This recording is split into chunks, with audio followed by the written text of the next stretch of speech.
did it affect your relationship with your brother? Yes, I tried very hard to maintain a relationship, but it seems that we are being torn apart by many personalities and forces that have their own agenda. It's a really heartbreaking story for me.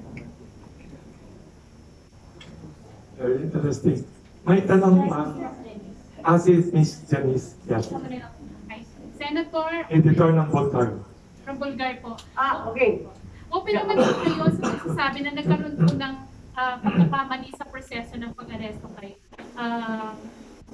dating Pangulong Duterte. Pero gusto ko lang po sana malaman kung nakapag-usap na po ba kayo ni PBBM pagkatapos po ng mga nangyari. At yung ano rin po ba siya, aware din po ba siya dun sa posisyon nyo sa mga nangyayari po ngayon? Ano pong Bakit ko maraming nagre-report sa kanya eh. Diba? Kahit kagabi, wala na rin ako doon, diba? Hindi na rin ako napanggit. Okay lang, okay lang. Ano nga yung isang tanong? Kung nag-usap po sa kami. Alam mo, totoo, hindi na kami nag-uusap eh. Nakikita ko lang sa public places kung saan maraming tao, napakabilis lang. So, hindi na kami nakakapag-usap. Pero, texting. Wala kayong habang kwento. hindi ako senior, hindi ako marunong kumawak kami. Huwag na pindutin. Ang tawag nito, napindot ko ba yun? Ang tawag nito, yung Kung sa... nag-usap na daw kayo or may plano. O Hirap na talaga ako eh, magkatapos ng, ano ba ito? Kailan ba nag-umpisa to? March. Hindi. Matagal na to. Actually, talagang nahihirapan na ako talaga dahil hindi ako masyadong bang tawag dito? Hindi ko maintindihan pa ako sabihin eh. Matagal na siya, nung bago pa siya umupo, medyo nagkakaroon na ng tension dahil feeling ko hinaharap ako, maraming sinasabi, gano'n. At matagal na rin kami hindi nag-uusap. At nung pinipilit ko, nakailang beses rin kami na nakipag-usap para nang wala naman nangyayari. Kaya napipilitan ako, unang-una kung maalala namin nyo, yung People's Initiative. Inis na inis ako doon eh, pati yung Maharlika Fund. Yung Maharlika Fund, hindi ako bumoto, aminin ko na, makikita naman sa record. Nagtatakot ako doon eh. Sabi ko, mamaya, malus na yung pera ng Pilipino, wala na nga makain eh. Ang haba-haba na nga ng sagot ko doon tungkol sa pagkain kasi hindi natin matod yan. Unang-una yun. Pagkatapos nagkaroon pa tayo ng problema sa RCEP. Yun na naman, yung pagkain na naman yun. Masyadong dikit sa bituka yun, hindi pwede i-compromise. Anyway, tuloy-tuloy na siya hanggang umabot sa last year. Yun, malala na yun. Kasi inaaway na yung Senado at yung sinuhula ng mga pwedeng signature para pagka ng saligang batas, kung maalala ninyo yung PI. Na sa pangalan pa lang, masisinta ka na. Abay, nag-hearing ako. Sa kasamang palad, naglanding sa committee ko yun eh. Kasi People's Initiative, ako rin ang chairman nun, pagkaraing kong committee, kung bakit naman ako na naman doon. So last year, ayun, tutol din ako doon, sa awa ng Diyos, natigil naman. Tapos, ayan, lumabas na yung issue ng budget. Napilitan ako tumalo tungkol sa budget ng 2025 na hanggang ngayon, hindi ko pa rin ubus maisip kung paano nilulusta yung pera samantalang ang dami natin kailangan sa agrikultura, ang dami natin kailangan sa pagbabaha, ang dami natin kailangan sa kalusugan. Tapos, eto na siguro yung huli, hindi ko na talaga ay hindi, may impeachment pa pala. Yes. Yun, may impeachment pa pala. Nasabi ko, lalabanan ko yan. Tapos sinabi sa akin, ay, huwag kang maingay dyan kasi tatayo kayong mga judges dyan. Tapos, eto na nga, itong pagkuha kay Presidente Duterte at lilipad sa ibang bansa kung saan kinulong. Ayun, hindi ko na matiis, hindi tiis ko ng mahaba. Nagsasalita talaga ako. Yun, ang haba ng sagot ko, ano ba yung tanong? Nag-uusap pa kami? Hindi. Ang totoo, hindi. Nahihirapan ako makipag-usap at nung ilang okasyon noon, nakaraang taon na nag-uusap kami, parang nahaharap naman din ako eh. Kaya napipilitan ako magsalita sa publiko baka sakali, mabigyan ng pansin, mabuti naman yung PI na hinto at hindi naman binalasubas at ginulo yung aking saligang batas, yung impeachment natuloy pa rin, sayang yung budget, hindi rin nahabol, ito, ibang usapan na to soberanya kalayaan na to kaya kailangan tumayo na. Pero Senator, may pagsisisi po ba na dahil sa pagiging Pangulo ngayon ni PBBM ay naapektuhan po yung relasyon nyo bilang magkapatid? Uy, very intriguing. Pagsisisi? Hindi ko maintindihan pagsisisi sa alin.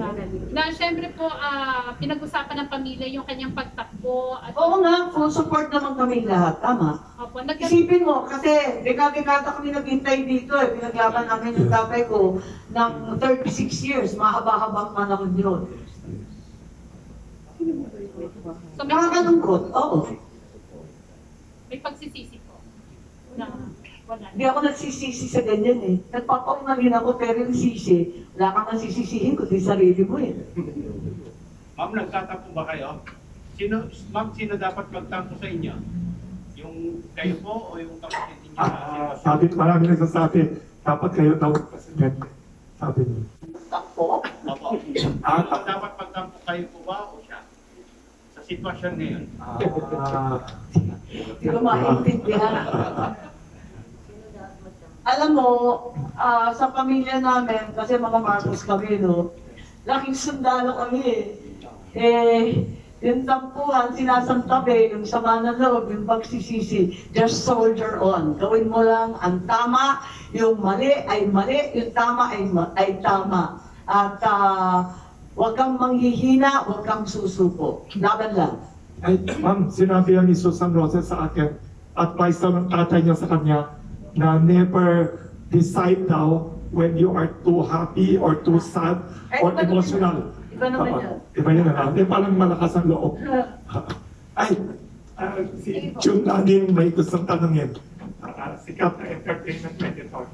Yeah, hi, Senator. Hello. Abante. Hindi, bago ako magtanong, i-congratulate ko na siya. Mukhang tama naman yung pag-attend niya sa hearing. No? Ay. Kasi ang daming mga positive comments. Ang daming positive. Nagulat ako dami. Oo, di ba, may mga ang talino talaga ni Senator Amy. Mga taga-office ko, hindi lang natulog hanggang magdamag.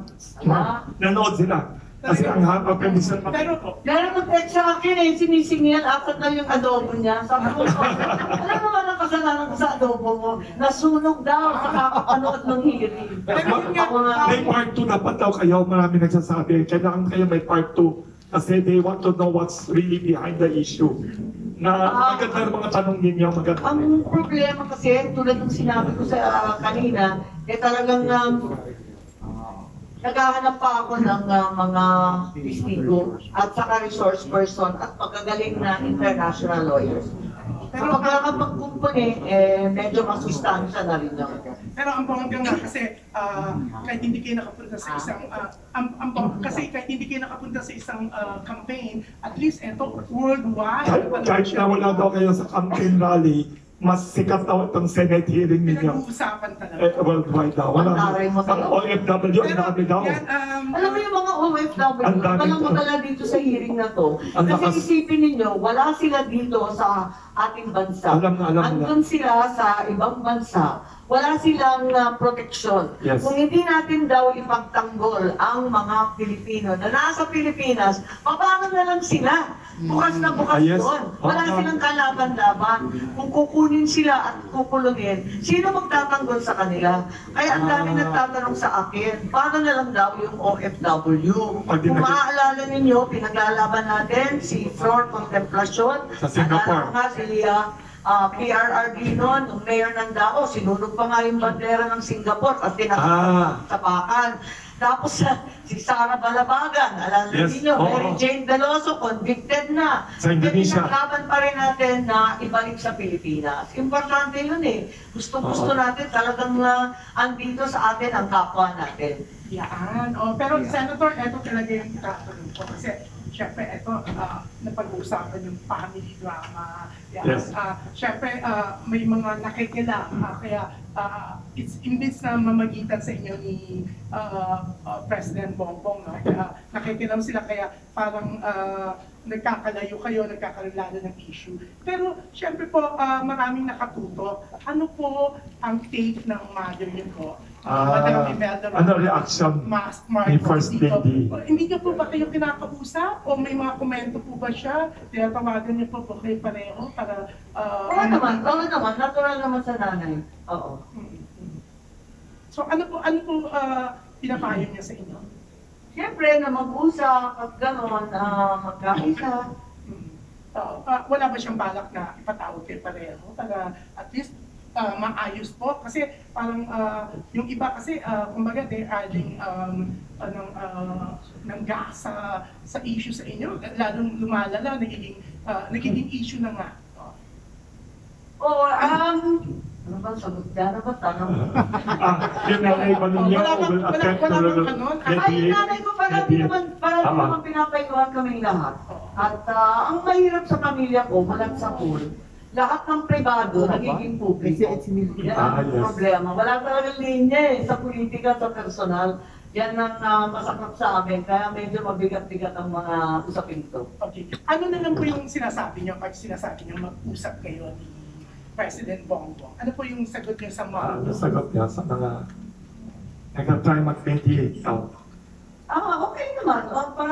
Parati ko naman sinasabi sa kanya na wala namang masama doon, wala namang mahirap sa pag-uusap. Ang problema lang, talagang iba-iba yung informasyon na dumarating sa palasyo. What if si Madam Imelda po magdesisyon na i-sit down kayong dalawa ni President Bongbong para makapag-usap mo kayong heart-to-heart? Willing po kayo? Parati namang willing sa lahat ng bagay. Thank you. Thank you. Thank you, Jim thank Nadi. you. Thank you. May pahapol pa sa likod. Yes. Slightly on another issue, as chair of the Senate Committee on Foreign Relations, last year RAA